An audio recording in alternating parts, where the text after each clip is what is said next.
এটা এদিকে তাকিয়ে দেখুন কি একটা অবস্থা, রায়ের জমিগুলো কি অবস্থা করেছে।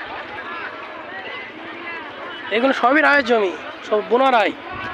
এই যে দেখুন কি প্লাস্টিক ফেলে কি একটা অবস্থা। এটা তো একটা রায় জমি। আমাদের ভলেন্টিয়ার যারা আছে তারা নিয়ে গিয়ে খালি করে নেবে।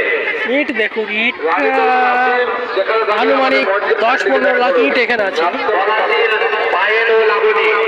তুমি যেখানে থাকো তোমার নানা তোমাদের খোঁজ করছে।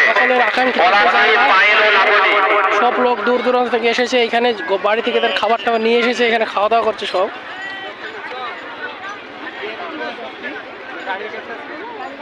কালীগঞ্জ থানার এই যে ফাঁকা সামনে ফাঁকা জায়গাটা দেখলে এখানে সে বাবরি মসজিদটা হবে, তৈরি হবে এখানে। আপনারা যারা দূর দূরান্ত থেকে দেখছেন, যারা ভাবছেন এখানে কী করে আসবো, তাদের জন্য আমি ঠিকানাটা দিয়ে দিচ্ছি।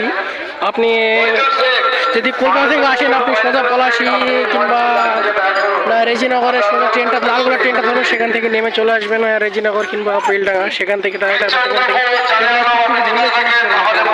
অবস্থা দেখুন। যে রাস্তার দিকে দেখুন লোকের একটা কেমন চাপ দেখুন।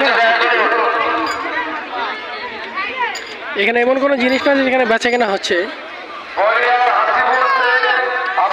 এই যে এরকম গাদা, পালা পালা গাদা, কয়েকশো এরকম গাদা দেখা যায়। আমাদের